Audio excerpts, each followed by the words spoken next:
Support for your public radio station comes from our members and from Mary Cariola Center, proud supporter of Connections with Evan Dawson, believing an informed and engaged community is a connected one.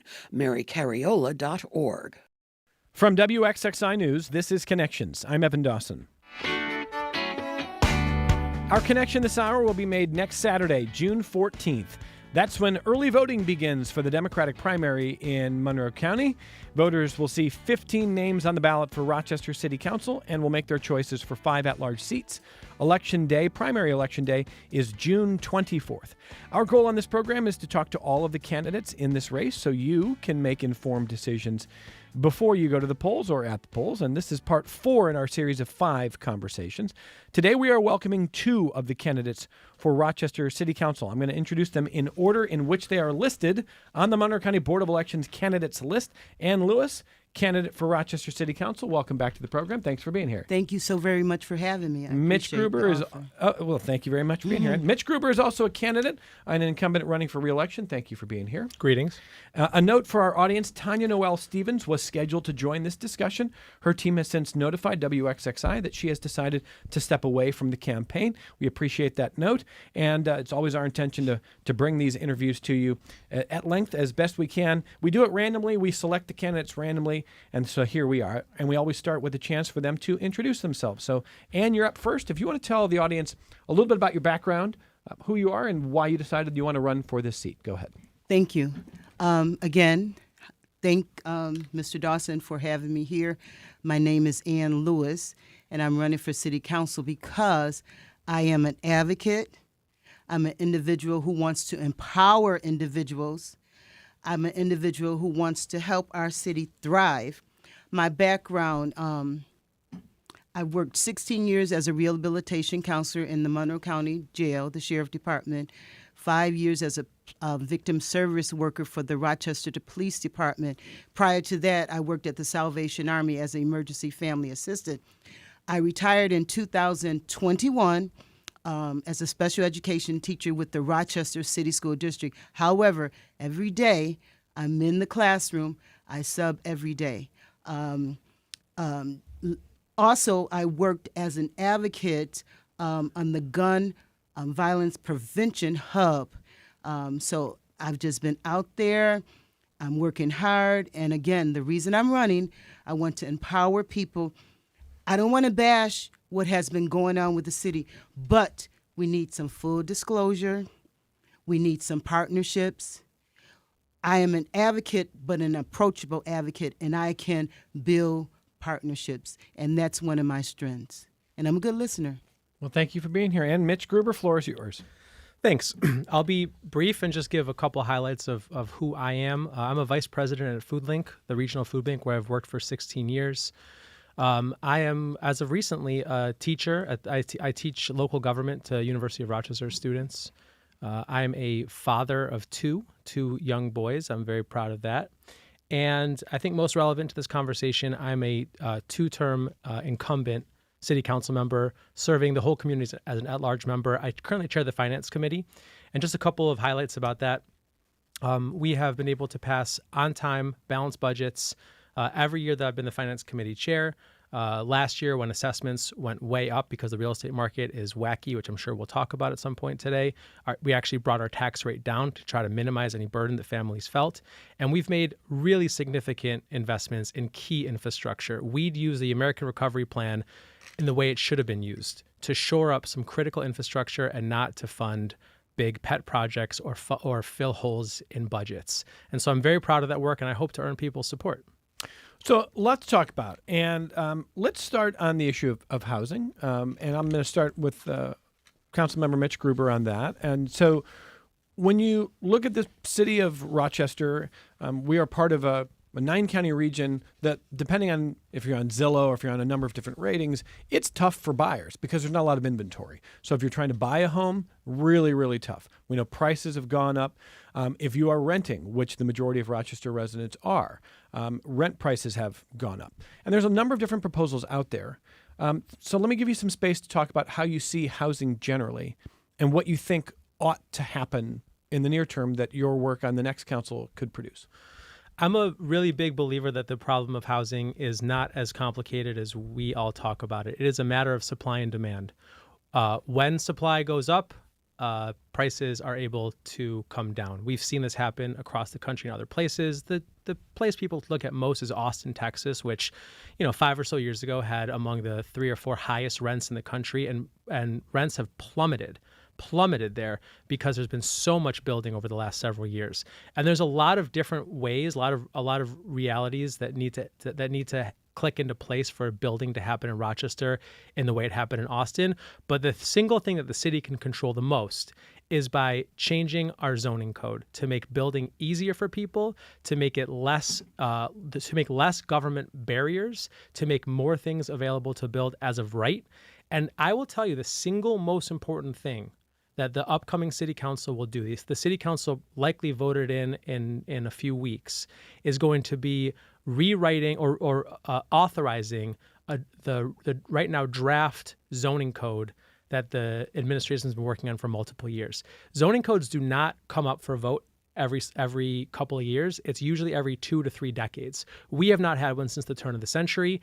And right now we are about to finalize a zoning code that I think it's critical we make it a tool to allow for an abundance mindset that we can build more supply so prices come down for everyone, whether you're a buyer or a renter. What's the timeline on the zoning code? In full transparency, the zoning code had made a lot of progress under Mayor Warren, and it was continuing to make progress because this was built off our comprehensive plan, which was set, back in 2018 and 2019. And I think rightfully, as it was getting closer to the finish line, Mayor Evans said, he wanted to make sure that it had his administration stamp on it. I mean, that's part of the challenge of doing these things through administration change. Sure. So I believe that we, as of the budget hearing that we had a couple weeks ago, I asked this question explicitly, and there should be a zoning code to City Council to vote on sometime in the calendar year of 2025. And what is an example of something in that code that will start to push Rochester in the direction of whether it's maybe not mimicking Austin to your point, but in that direction that will say, it's no longer difficult to build, or we've got a lot of building going and it's happening and it's not exorbitantly expensive. What could be in that code? Yeah, so I've listened to a couple of your shows with council candidates, and I've heard talks about the modular homes and the ADUs, and these are important topics, and they will be addressed by the zoning code, but they're also fairly small numbers. I think the real opportunity is drive around Rochester and show me the number of ranches and townhouses that you see. We just don't see that kind of building done in Rochester. Co-ops, condos, these are not the kind of buildings that we're seeing regularly, even though we have lot sizes that could match it. We need a zoning code that allows for those things to be built with more ease.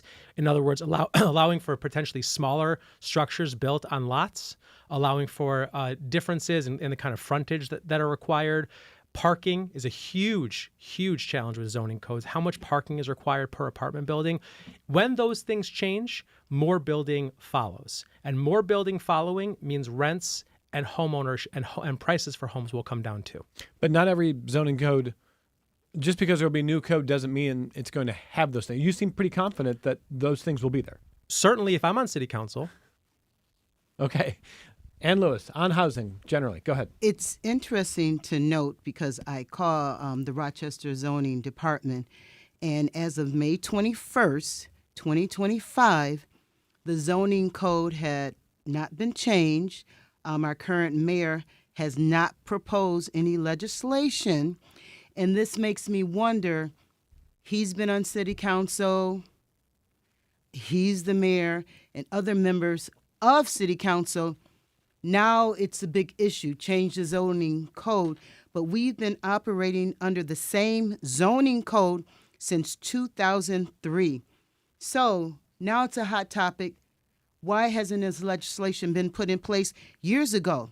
It sounds like it's been in development for years. It doesn't take that long to develop it because it was part of the package that they outlined for the city of Rochester, the proposed changes, how to make Rochester better. What's happening now, the homes that you see being built now, those are properties that had homes on them. They were torn down, so they're allowed to build. But the zoning codes have not changed, and no legislation has been presented to City Council to change those zoning codes. So let me just ask this in a different way, because in a moment, well, your view of this is very different than Councilmember Gruber, so we'll talk in a moment about that. But just in general, if you're elected, what do you want to pursue in regards to housing? I want to pursue pushing Malik. I want to pursue advocating with my other peers on City Council to ask, why is it taking so long? When I talked to the zoning department, nothing had been presented.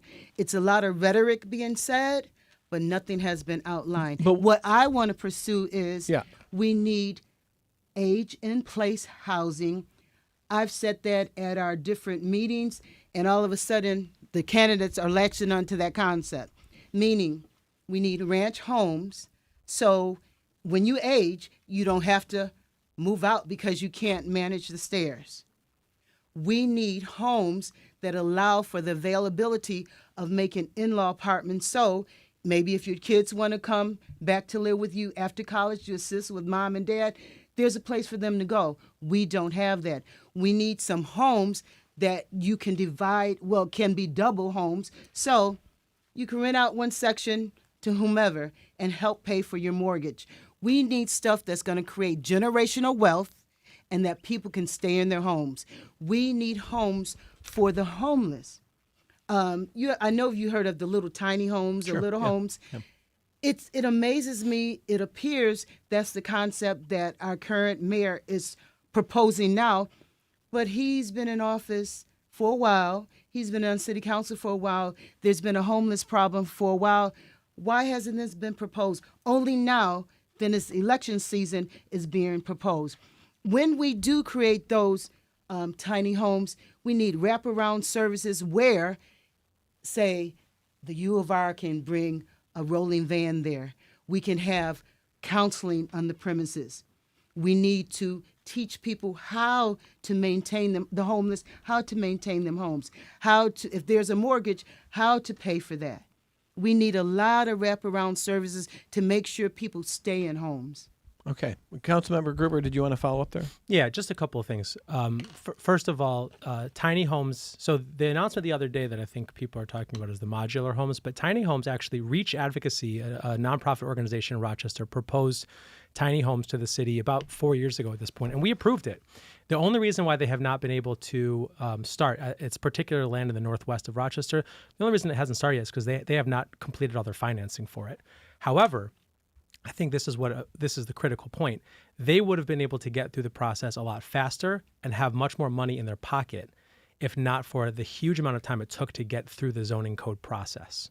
So that is the reason why zoning changes need to be done expediently. And to Ms. Lewis's point, there is no zoning code being proposed to council today. It's still in the review process. There was a draft put out, and there were over 2,000 comments that have actually all been cataloged and recorded and transcribed and put on the Rochester ZAP website. And so, the reason why zoning codes don't happen every couple of years is because they're incredibly contentious and incredibly and riddled with controversy in a lot of different ways. And I do think it's most important for us to get it right rather than do it quickly, but it has to be done pretty soon at this point because our housing market is changing dramatically by the day. I think Anna feels like it's political season, so that's why people care about it now. Right. And you're saying that's not the case. And I'm not saying it has to be done quickly. 2003, the code hasn't changed. Come on. It's okay. Yeah. But she's saying this is political season. That's why Of course. you care now. Yeah, I mean, I've cared about the zoning code since I've been on city council. We don't oftentimes get opportunities to do it. It's actually it's one of the things that I'm most excited about in a third term is to be able to have the opportunity to really impact the zoning code. 22 years of not having a new zoning code is not abnormal. There's, I would say the vast majority of cities are not rewriting their zoning code every 2 decades. It's usually a little bit more often than that or less often than that. Well, related to housing, certainly, is what the future of downtown is going to look like. And, we're across the street from an old Kodak headquarters. I understand we're not going back to 65,000 people working for one company. I mean, who knows? But that's not likely the future. Having said that, and for you, what should the future of downtown look like? And what is the future of an employment base look like in the city if we're successful? I want to just go back to Okay. a comment. Sure. Well, if the group that Mitch said was having trouble getting their paperwork, put an advocate in there to help them to complete that paperwork, to get the financing for them tiny homes. That's what city councilmen should look like, and women, helpers, advocate, people who help you implement, not just, well, they didn't get their paperwork in, so that was a glitch. They've been working on it for years. Help them, empower them. Now, what your question is, what should city of Rochester look like? Sure. As we were discussing earlier, there's a lot of businesses like the Marcantel, I might be saying it wrong, the Marcantel, the restaurants that are thriving downtown. Downtown should be about the people. Let the people come together and decide what should be downtown, not just a handful of individuals. I would love to see a theater downtown. I would love to see more shopping places to go downtown. I would love to see a Goodwill or thrift store downtown. It should be about what the community wants. Well, who do you think is driving what's happening downtown now? I was talking to a couple of city council people, and they said the two driving forces that are making decisions for the city of Rochester is the deputy mayor, not Malik, Mitch, making decisions, and there's I don't want to give his name, a Republican that's guiding what happens in the city of Rochester, not the people. The deputy mayor, Yes. Councilmember Gruber, Yes. and a Republican. Oh, and one more I forgot. The president of city council. They decide, from my understanding, and I could be wrong, the city council people don't even sit together and meet and discuss things. Who's the Republican who's driving the downtown? I don't want to comment at this point. Okay, but okay, I'll let the Councilmember Gruber respond. But I don't know the Republican, if that's what you're going to ask me. No, I'm not gonna ask you because this that. is an imaginary room she's talking about, so I'm not sure. But It's not an imaginary room. That's what's going on. But Ann, what you are saying is you want more of the voice of the people the to voice determine of the people what's happening for downtown. the voiceless. Okay, and the follow up to that before we let Mitch weigh in here is, what do you think a future job base realistically looks like for the city? I have been saying this for years, and everybody probably knows Ann Lewis has run for a lot of offices. Yes, because all those offices allow Ann Lewis to be an advocate. For years, I've said before a student can graduate high school with a diploma, they also need to be equipped to have a skill. So we all know when you get out of college, it's hard to find your job. So if you have a skill, you can start your own business, you can go into a company and support yourself until your dreams come true. So we need to have more opportunity for work that's fulfilling, not just something to do. All right, Mitch Gruber, go ahead. So the question about downtown, I think, is an interesting one, and I'm gonna focus on a particular achievement of the last several years that I think is interesting because it has been framed by several people who are running for office as not an achievement. But we, for the first time, have a Fortune 500 company with a headquarters downtown. Rochester 5 years ago had 3 Fortune 500 companies: Wegmans, Paychex, and Constellation Brands, and none of them downtown. We, after a lot of work, and work that, frankly, I give a lot of credit to the Warren administration, to the Evans administration, to New York State, to a lot of different folks, and of course the Constellation Brands. We now have a Fortune 500 company downtown. They renovated a building that was pretty much offline, or there wasn't a great plan for it, and have made it a really vibrant place that's attracting a lot of workers, oftentimes young workers. I think a lot of people who run for office, who rightfully, I think, have a kind of slant about anti-development or anti-corporate interests, I think just sometimes take it too far. At the end of the day, a city like Rochester is not going to thrive if we have all of our Fortune 500 companies sitting in the suburbs and extracting resources rather than investing in our downtown. And so to me, it is a really positive thing that we have Constellation Brands headquarters downtown. We have a new, younger workforce coming in, and there hopefully and should be a lot of kind of domino effects of that. And frankly, the Inner Loop North is the other really big opportunity to transform the landscape of downtown. We have a chance to build not just the kind of housing, but also the kind of economic development opportunities for smaller businesses to come downtown.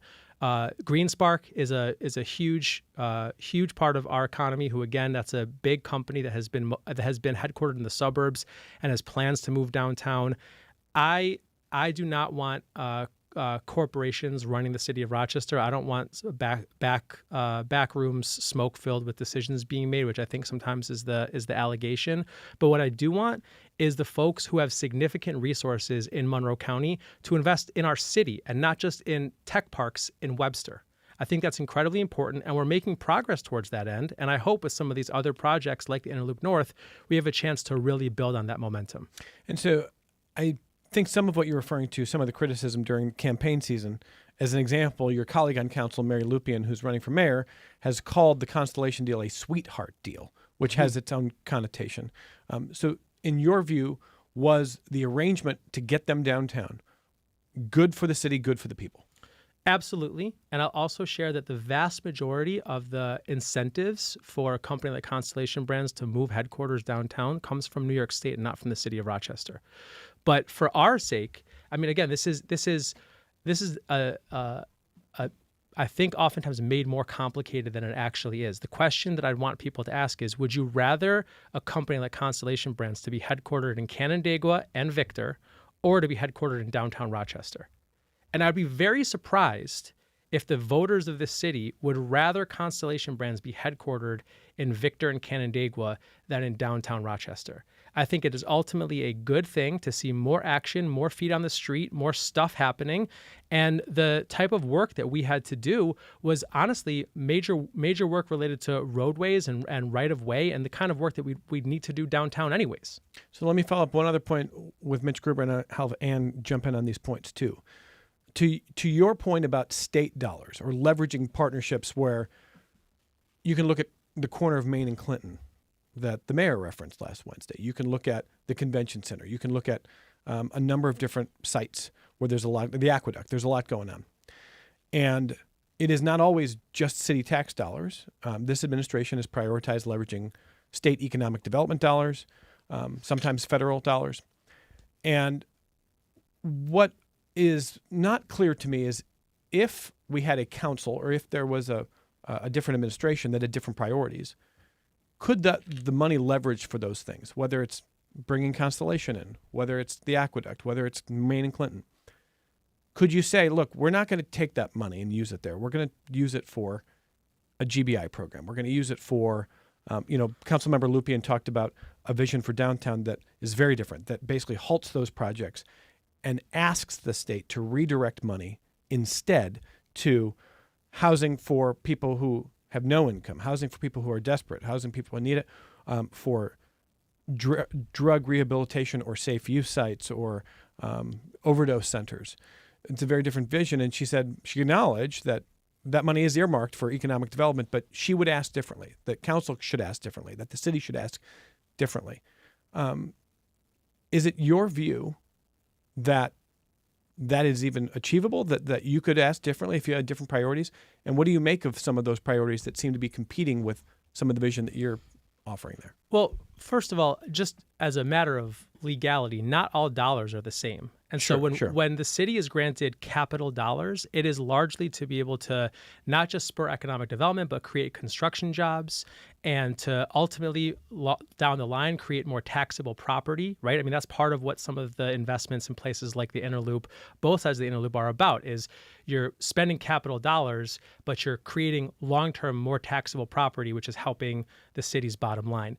Those capital dollars cannot be transferred to something like GBI. There is no world where capital dollars can be used for money to go directly to people. They are money for capital projects, construction projects.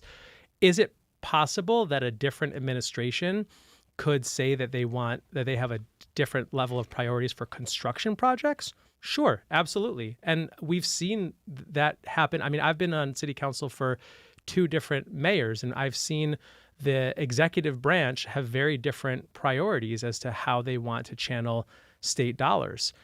but they cannot be used for program operational costs. And the claim that they can is it's not. There's no accuracy with that. I'll also share that a lot of this money is oftentimes borrowed. So when we want to go out and bond for money, and by the way, our bond rating on City Council is really, really strong. At the City of Rochester is really, really strong right now, in part because of our financial practices. When we want to go borrow money, we can't borrow money for projects that are not capital projects. We bond for capital. We don't bond for program operations. And so we have to be really honest. I've heard a lot of the conversations you've had over the last couple of weeks. People have talked about where there's a will, there's a way. And if we want to do something, we'll find a way to pay for it. I just want to remind folks that we're dealing in a climate where the federal government wants to cut $300 billion in SNAP benefits and trillions in Medicaid. We are not in a climate where our government that actually prints money, the feds, are giving more money to cities. On the contrary, they're trying to suck up our money, and we need to be very thoughtful and strategic about what we can actually pay for and how to pay for it. And that's not easy work, but it is the work of a city council. All right. And so there's a lot there. Go ahead. Basically, I think the money should be used. You know how we support these large businesses coming in? We need to support small business ownership so families can create generational wealth. It's unfortunate that a lot of inner city men are on the street selling drugs from morning to evening. They're entrepreneurs. They need a business. We need to take these individuals off the street, use them, teach them how to have their own business, find out what they have a passion about. Forgive some of those charges that they've accumulated as a result of crime. Empower them to have their own business. Have more dollars to help start up business. The money that you have now, you can buy a sign for your business. We need some money to help us actually buy a business, teach us how to run the business. These big corporations already have a lot of infrastructure in place. People in the city want to thrive. They want to do better, but we don't have the resources to be better. But our budget is being allocated to people who already have big dollars, and that's unfortunate. So when we come back from our only break, I'll ask the candidates a little bit more about different proposals that you've heard throughout administrations. This is an administration that piloted a GBI program with some federal dollars. And there are some candidates who are running for city offices who want to see a permanent plan for that. We'll talk about that. And we'll talk about the other issues facing the city. Rochester was in the national news when Tom Homan was in town recently. And there's a lot to talk about there in regards to policing, what the federal government is saying, a federal lawsuit, and a lot more. The candidates who are with us for City Council this hour include Ann Lewis and Mitch Gruber, 2 of the 15 candidates. We also had Tanya Noel Stevens, who was scheduled to join us this hour, but Tanya Noel Stevens' team notified us that she has decided to step away from the campaign. Certainly, we respect that. And so we've got 2 candidates in studio for City Council. We'll come right back on Connections. Support for your public radio station comes from our members and from Sarah's Garden Center in the village of Brockport, dedicated to sharing knowledge about the art of growing plants for over 45 years, with on-site gardens to stroll, blooms to breathe in, and staff to provide gardening advice. More at sarahsgardencenter.com. This is Connections. I'm Evan Dawson. The primary election day is Tuesday, June 14th, and early voting starts next Saturday. June 24th. Tuesday, June 24th is primary election day. Next Saturday, June 14th, is the start of early voting. It runs through the 22nd. The Monroe County Board of Elections website has all the information you'll need if you want to vote early in this particular primary. The City of Rochester has piloted a GBI, a Guaranteed Basic Income Program. And the question in front of the city now is that a program that you want to try to maintain, not using federal dollars, but paying for on an annual basis? Is that something that should be the responsibility entirely of the federal government and different sources of funding? Ann Lewis, if you're on city council, would you support a GBI program? I would support a GBI program with conditions. And I'm pretty sure this one already has it. However, you can't be on that GBI program forever. You have to have a plan of what do you want to do? Do you want to go to trade school? Do you want to go to college? Because I have always believed in my life, if you give a person a fish, they can eat for a day. If you teach them how to fish, they can feed themselves and their family for a lifetime. A lot of people think inner city people want handout, want freebies. We don't. We want empowerment. We want to learn how to get it ourselves. Unfortunately, because our schools broke down, a lot of people don't have that wit about how to save your money to get a home, how to plan for your future, how to tie to your church and then tie to yourself. You can't stay on this stipend forever. And then we need a check and balance. What are you spending the money on? Are you spending it on paying your rent? And then the money that you have left over, what are you doing with that? We cannot keep people on that type of program forever. Has to be limitations.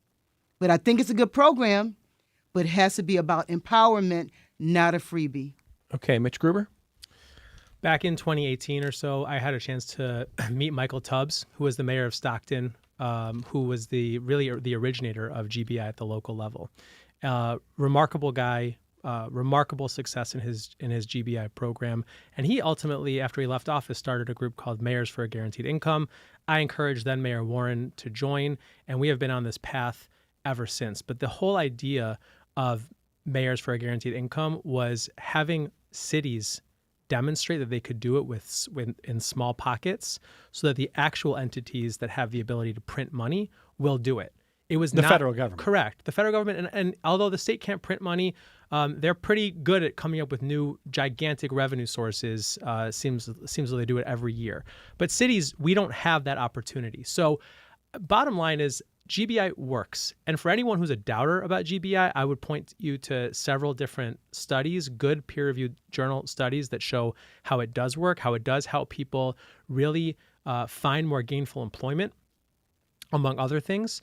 I'm a believer in GBI, but I'm not going to sit here and sugarcoat it and tell you what other candidates on the show have told you, which is if there's a will, there's a way. We'll find a way to pay for it. Cities cannot pay for a guaranteed basic income.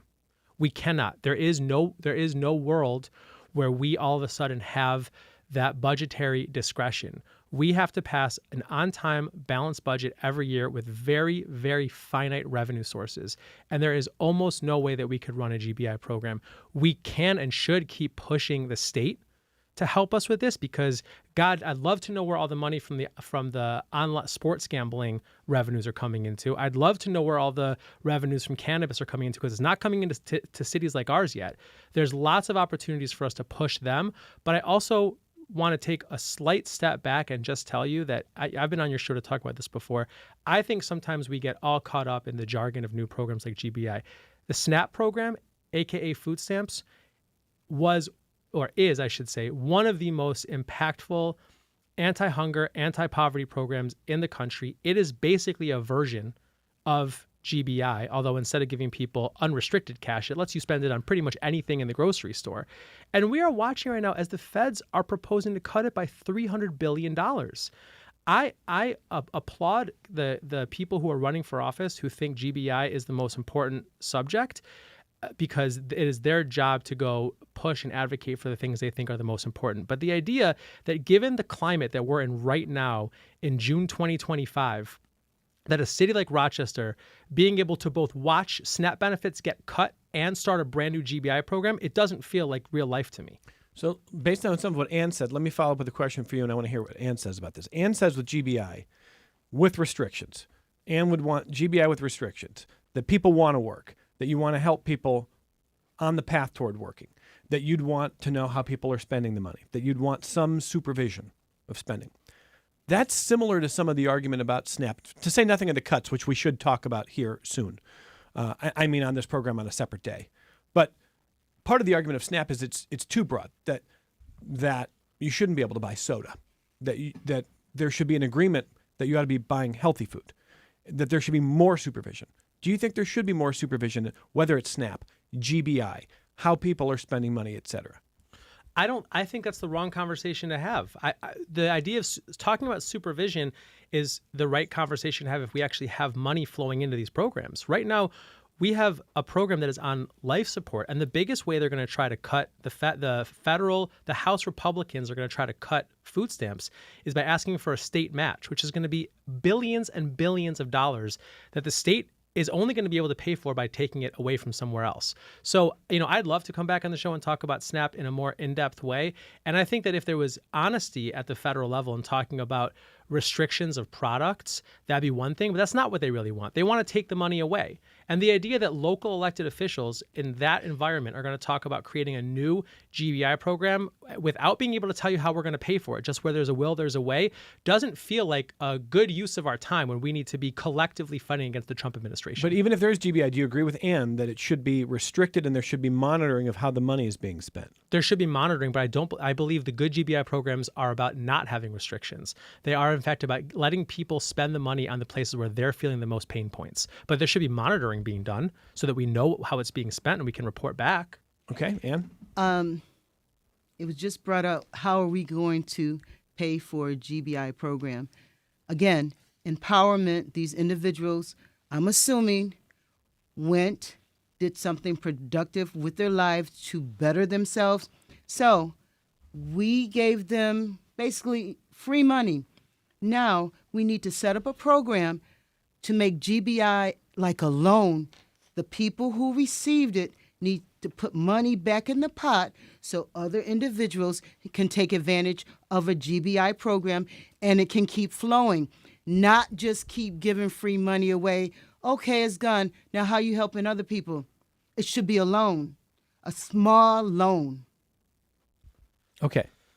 Go ahead, Mitch. I just want to talk about one thing that I think cities have done and can do in this vein is something that we're planning right now in the city of Rochester, which is a child savings account. So it's not GBI, it's different. That was pointed out to me very clearly the other day by someone. But we are planning right now to give every child upon entering kindergarten a savings account, and then with multiple milestones along the way can keep adding dollars to the savings account. St. Paul, Minnesota was the place that seemed to really pilot this, and the results have been tremendous. It does not have the same kind of cost or expense, right? We're not talking about a monthly allocation of hundreds of dollars. We're talking about probably an annual allocation of hundreds of dollars. It is not going to end poverty in and of itself. I'm not going to suggest that it will, but what it shows is it helps people. It helps families, not just the students, but families think about banking and become bankable in different ways and using financial services in different ways. And then upon high school graduation, the kids have a pretty decent nest egg to go be able to use some money as they enter the adult world. We are planning to pilot a program like that now. And I know that for a lot of the people who believe GBI is the only way forward, they're probably going to say that a child savings account is too incremental. It's not nearly enough. Again, we really do have to be mindful about the things that we can afford, the things that are responsible for a city of Rochester's size and our annual budget gap, which is in the tens of millions of dollars every year. And still, at the same time, chip away at these problems by demonstrating projects that work. We did it with GBI with ARPA dollars. That was great. We're going to have a final report soon. And I think the child savings account will really make some inroads towards that as well. So let me turn to an issue that put Rochester in the national headlines. I'll start with Ann. Tom Homan, the head of ICE, comes to Rochester at a time when the Trump administration decides to sue the city of Rochester in an attempt to, in the language of the lawsuit, strip the city of its sanctuary city status, because Tom Homan and the Trump administration say that local police should be assisting federal officers, federal agents, with detention, with possible deportation. And when the Rochester Police Department worked with federal agents, Tom Homan says, look, city leaders were too critical. The mayor was too critical. And that is not the way to support police. That's not the way to support law enforcement. So he comes here. He's invited by the Locust Club, and the Trump administration is suing the city of Rochester. And do you think the city has behaved appropriately in this way? Do you want to see any changes to how the city is dealing with the issue of not only immigration, but undocumented immigration and working with the federal government? Our sanctuary city status was established in 1986 and then reaffirmed in 2017. And I can see that it had some merits. However, things have changed. There's a lot of crime on our streets. People are coming into our community that are hurting our community. It has been shown that local budgets are hurting because the people who do come into our community, we have to house them, and we need to house people who are homeless. We provide them with food stamps. I've talked to several people who said, I just missed the food stamp cutoff line and I can't even get food stamps. We need to, if we're going to allow people to come in where they're here with the sanctuary status, we need to put provisions in that all the resources that we gave them, they need to pay it back to our local government. Like I said, I work in the schools every day. It's wonderful to see that the group of individuals that have come in are getting a lot of support. But what happened to our kids who've been here forever, who can't read and need that support? Sanctuary city status is taxing our resources, and we just need to be real about it. As far as the police, like I said, I worked for the Sheriff Department 16 years as a rehabilitation counselor. I worked in the police department as a victim service worker. We need to support our police. We didn't know, I wasn't there, so I don't know the particulars of what went on, but I thought it was a brotherhood. If a police officer is in trouble, then your brotherhood come and help them. From my understanding, some of the individuals that were taken out of the van were criminals. So it's a big fuss about protecting people who were criminals? I don't understand that, because other criminals who violate laws in Rochester, primarily people of color, we throw in the book at them.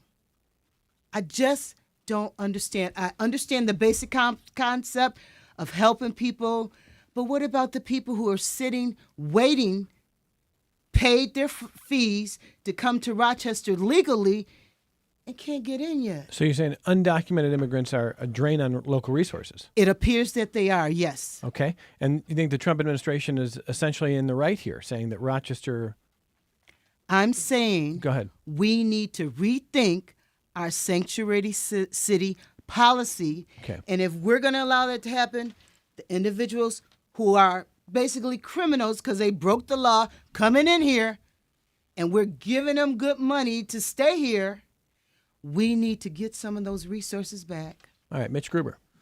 First, I just want to close the loop on that last conversation just with one comment. Okay. If any of the candidates who are proposing expanded GBI can demonstrate a way to pay for it, I'd be super interested in looking at it and trying to and getting around to supporting it. I've yet to see someone demonstrate what it would cost or how they would pay for it. On your question about sanctuary cities, I couldn't disagree more with Ann. I think that the person, first of all, the person who was pulled out of the van in the March, whatever the date was at the end of March, had no criminal background, was not determined since then to have a criminal background, and we know that so much of what ICE is doing for deportation is not in fact targeting people who have criminal backgrounds. So I am incredibly proud of our sanctuary city policy, and I also want to talk about what it means for just a second. It is very explicitly about making sure that law enforcement is not helping ICE or HSI, these other agencies, unless big, bold line, unless they are in some type of situation of danger or that requires help.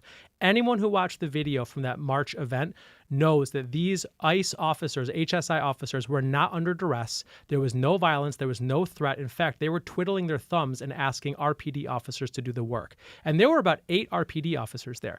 I can't imagine there's any single person in the city of Rochester, regardless of how they feel about the police, or regardless of how they feel about the Trump administration or anything, are happy with the fact that 8 officers were standing around to take someone who is not a violent criminal out of their car. That is simply not a good use of our limited resources. I get complaints every day from people in this community about slow response times for 911. Our policy is such that our officers should be focused on serving the people of this city, and we should be focused on our issues. If the Trump administration wants to do immigration enforcement, there's not much that we can do about it, but we don't need to be participating in with our limited resources. So I think we're doing everything right. I also want to give a big tip of the cap. I don't think this is said enough by people, but to the City of Rochester's law department, we filed our answer to the Trump Sanctuary City lawsuit just a few days or last week. And it is a public document. I would love for XXI to make sure they're sharing it out. It is a beautifully written document. It is strong. It demonstrates that we are on the side of right. I personally have worked with the NYCLU several times, or the ACLU several times in the last few weeks, helping them connect with other refugee-serving organizations to make sure that they are working on a kind of concurrent process to demonstrate how important this policy is for our city. We are on the right side of history here, and we need to not get distracted by doing all sorts of new or different things or making changes. We are right in our policy. We need to stand strong in it, and we need to let the courts demonstrate that we're right. Now, what about Ann's point? She thinks that undocumented immigrants are a drain on city resources. I do not have any data to suggest that that's true. What I know is that a number of people that I know personally who have I don't know them personally, but I know people who are working with people who have been taken away by ICE, who are folks who are here to contribute to society and not to be a drain on society. So I ultimately believe that we have a bigger immigration problem to figure out at the federal level. No one seems to be working on that issue, and turning our country into a place with mechanical mass deportations is shameful and not something that our city should stand by and watch. Go ahead, Ann. Yep. I just want to say something because I talked to a county legislator, and I'm not going to mention that individual's name because, and I was told that people are coming here saying, changing their ID, saying that they're from Puerto Rico, and they're not. Back to the comment, how did we know that the individuals who were in the car until you ran a record weren't dangerous criminals? From my understanding, I could be wrong, but the media said that the one man had been beating his wife. That's wrong. So we're sanctioning a woman beater. We have people in the city of Rochester that need help, that can't even get help. I was just talking to a lady. She said that she was trying to get HEAP, but it was only 4 workers taking information for HEAP, and you had to call on the phone, and that closed. What about the people who live in Rochester legally, taxpayers that need help? Okay, because we're going to run out of time. About 30 seconds or less, if you could. Ann is saying she's heard these things about the people who were pulled out of the van. Everybody who lives in Rochester who needs help needs to be supported by their government, city, county, state, etc. I'm not disagreeing with Ann around that.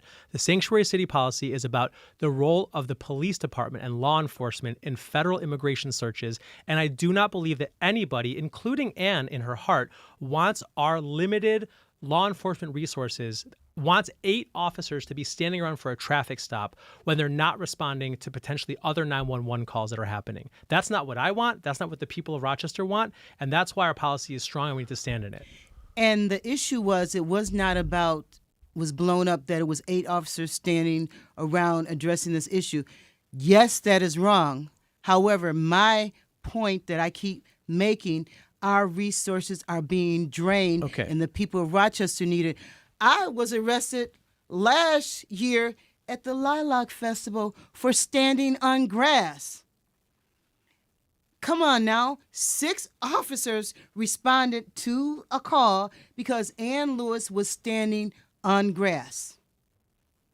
All right, down to our last 90 seconds. So if you can take about 40 seconds apiece. Everyone knows the conversation recently about the PAB. Just a question, if you're on council and if the city loses its appeal, which could take months, we'll see, would you want to see the $3.6 million budget for PAB continue if they don't have disciplinary power or investigatory power? Ann? I was briefly part of the planning process of PAB. And when we had Zoom meetings, I did say on the Zoom meetings, because I went and compared the job descriptions and it was overlap. It's just like the fast ferry. It was a good idea, but it was not planned out or implemented properly. We did not have everything in place. So with the PAB, unfortunately, it's a great idea. We need police accountability, but everything was not put in place. And now our budget, people are being paid good salaries, and I'm sure they're doing good work, but they have no sanctioning power. Yeah. At this point, that money needs to be pulled back till we can work out the tweaks. Okay. We're going to lose time here. We got a Fast Ferry reference. That's been a while. Go ahead. We need to see the appeal through. That's the first point. And the second point is, if in fact we lose the appeal, there is no world where the PAB has a $3.6 million budget with such stripped powers. We're going to have to really, really look ourselves in the mirror collectively and make some hard decisions. Okay. Do we have any idea how long the appeal will take? Probably many months. I wish I could speak for the courts, but I can't. Okay. I want to thank the candidates for being here today and answering questions at length. It's a great opportunity to hear them at length. Ann Lewis is a candidate for Rochester City Council. Would love for you to find out more information about Ann on Facebook. Ann Lewis for City Council at Large for more information. Thank you for being here. And thank you for having me. And I know you had to rearrange some of your schedule. I did. And you made it work. I made it work. And I want to thank God. you for doing that. Thank you for doing that. Thank you. Mitch Gruber, candidate for Rochester City Council. Website mitch4rochester.com. Thank you for being here as well. Thanks for having me. Happy Pride Month, everyone. And the election coming up Tuesday, June 24th. That is primary election day. Early voting starts next Saturday, the 14th of June. From all of us at Connections, thanks for listening. Thanks for watching. We are back with you tomorrow on member-supported public media.